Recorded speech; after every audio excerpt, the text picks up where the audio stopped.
Olá, meus amigos, vamos para a parte 3 de números quânticos. A aula de hoje vamos tratar sobre o momento angular, para ser mais exato, o número quântico magnético. Muita gente diz que o momento angular é o número quântico secundário. Até acho que faz uma certa coerência, porque pelo subnível você vai definir a forma do orbital. Mas o que é orbital?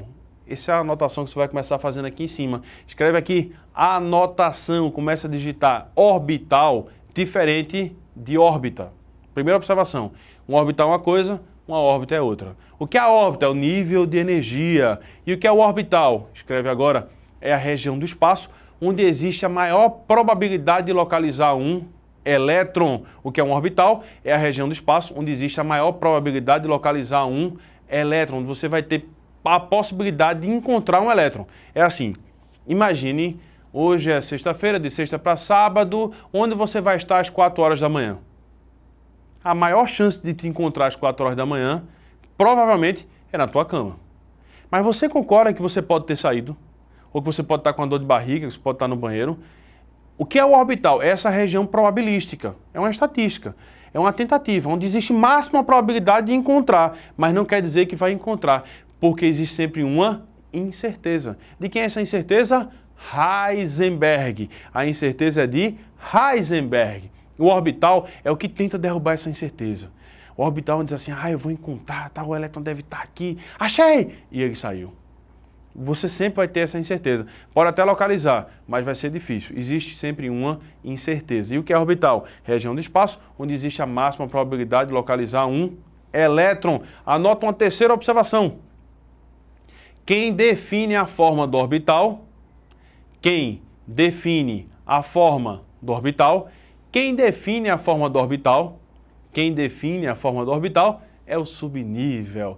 Quem define a forma do orbital é o subnível de energia. Quem define a forma de orbital é o subnível de energia. Quem define a forma do orbital é o subnível energético. Vamos tratar, vamos embora. Vamos seguir nosso caminho aqui, vamos para a telinha, vem comigo.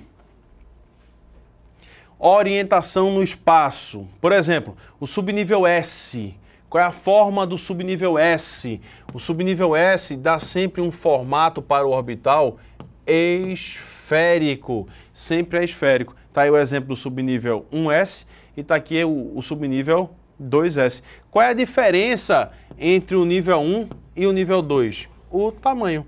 O nível 2 é mais energético, então ele é maior. Mas a forma do subnível S é sempre de uma esfera. Você vai ter o formato de uma esfera. Quem define essa esfera é o subnível. Agora, o que é a esfera? É a forma do orbital, que é uma anotação importantíssima que cai na prova vestibular, anunciando não. Anota aí. Em um orbital, cabem no máximo 2 elétrons. Em um orbital, cabem no máximo 2 elétrons. Aí o cara faz uma pegadinha em questão. Você vai perceber que eu vou colocar uma questão dessa nas aulas de resolução de exercício. A pegadinha é assim. Num orbital do tipo F, cabem até 14 elétrons. Aí o cara faz, F14. Subnível F, 14 elétrons.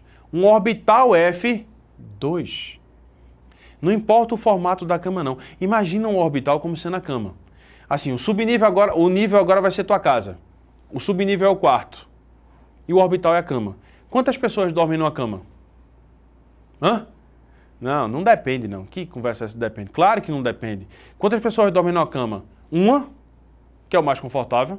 Independente se ela é de solteiro, solteirão, de casal, se ela é redonda, se ela é duplo ovoide, se ela gira, se ela tem espelho no teto ou não, não importa.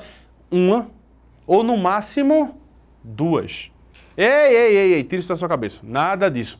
Uma pessoa, no máximo 2. Em um orbital, que é a cama do elétron, um elétron, no máximo 2. Um elétron, no máximo 2. Esse é o princípio da exclusão de Pauli. Você tem que ter a diferença de pelo menos um dos números quânticos. Você pode ter o mesmo nível, você pode dividir um apartamento com alguém? Pode. Você pode dividir um quarto com alguém? Pode. Você pode dividir a cama com alguém? Pode, mas tem que ter spin contrário, tem que ter rotação contrária. Alguma coisa tem que ser diferente. E no máximo, 2 elétrons dentro de um orbital. Vamos lá, vamos seguir. Patelinha, vem comigo, vamos lá. Desculpa, a alergia hoje está que tá. E o subnível P?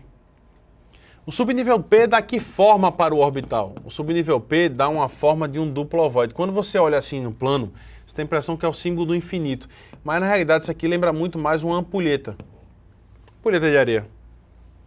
Aí ó, aqui está 3D para que você possa enxergar melhor. Esse orbital que está desenhado na tua telinha agora aí é o PX. É um orbital P que se encontra no eixo X. Esse outro que está aparecendo para você agora é o que a gente chama de PY. É um orbital P que se encontra no eixo Y. E o terceiro que está aparecendo para você é um PZ. É um orbital P que se encontra no eixo Z.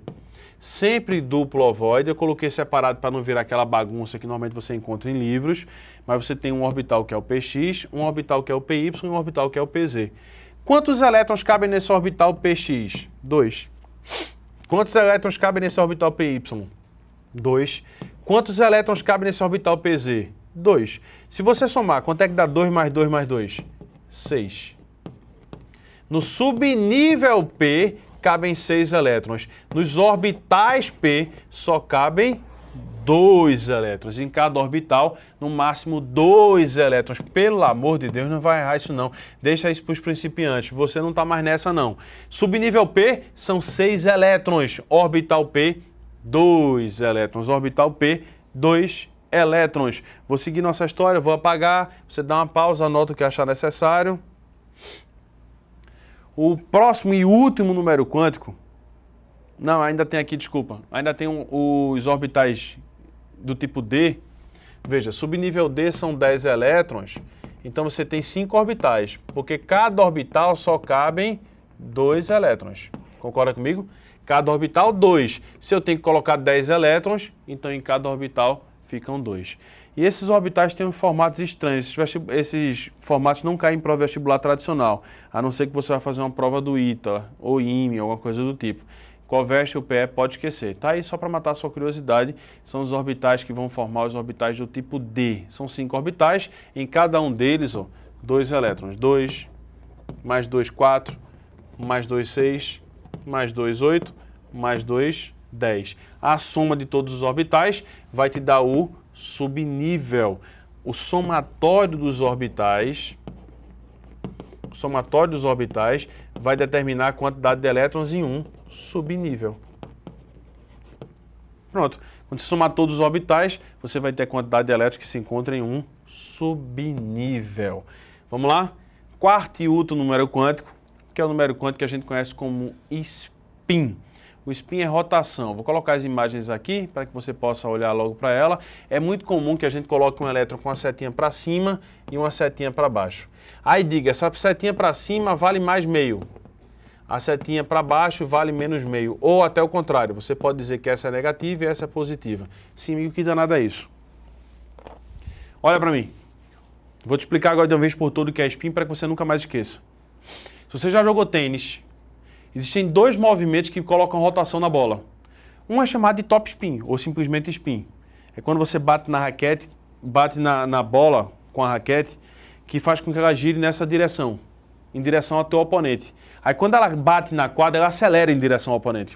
Chega bem rápido. Existe um outro movimento no tênis, que é o slice.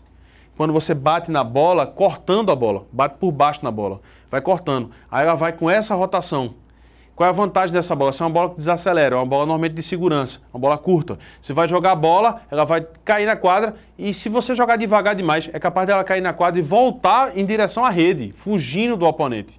É a direção contrária, o sentido contrário que você colocou. O spin é exatamente isso, é uma rotação que você dá para o elétron. Agora entenda, um elétron está girando nesse sentido. Se eu colocar outro elétron girando nesse sentido, eles vão se transformar numa espécie de ímã. E um elétron vai repelir naturalmente o outro. E eles saem do orbital. Não vão ficar juntos, não. Para que eles fiquem juntos, você tem que inverter o polo magnético. Quando você pega um ímã, você coloca com os polos opostos, eles não se atraem, você não está vendo ali que tem um S, um N, um N, um S. Esse S, N, N, S é o polo sul e o polo norte magnético. Porque essa rotação do elétron vai gerar um campo magnético mesmo. Um vai gerar nesse sentido, e o outro vai girar no sentido contrário. E eles ficam no orbital girando aqui. Tá tentando fazer em casa, né? Treina que você consegue. trabalhar aí a região do cérebro que é importante dessa coordenação motora. Ó, um nesse sentido, outro no sentido contrário. Quando eles estão com esses sentidos contrários, eles estão com spins contrários, rotações contrárias. Isso permite que eles fiquem dentro do orbital, porque senão vai haver uma repulsão natural e eles saem. Quando eles se encontram com sentidos contrários, você vai dizer que um é positivo e está com metade da reta, que é o sentido, porque uma direção não é uma reta inteira, um sentido é uma semi-reta. Então um é positivo e o outro é negativo. Não importa. Se você vai dizer que esse é o positivo, então o contrário é negativo. Se você disser que esse é negativo, o contrário é positivo. Sempre inverso. Para nível de ensino médio é sempre mais meio e menos meio. Depois vai mudar completamente quando você entrar na universidade para fazer um curso de química. Mas por enquanto, spin, rotação. Rotação contrária. O que é mais usado em vestibular é que quando você colocar essa setinha para cima, com a rotação teoricamente para cima, você vai considerar que ele é negativo. Quando você coloca a setinha para baixo, você vai considerar que ele é positivo. Mas não esquece que o spin é rotação. Vamos recapitular esse capítulozinho bem cabuloso que é números quânticos. O próximo capítulo já é show de bola, que é a tabela periódica, que cai muito mais em prova. Esse capítulo é desencargo de consciência. Eu estou colocando ele aí para ficar com a consciência em paz. Tranquilo. Vamos lá. O que é que a gente pode falar em relação aos números quânticos? São 4. Nível, subnível, orbital e spin. O número quântico principal define o nível, as camadas, que tem 2, 8, 18, 32, 50, 72 e 98 elétrons, respectivamente. O número quântico secundário define o subnível, S, P, D e F, que são os conhecidos, o G, H e J, que são os teóricos.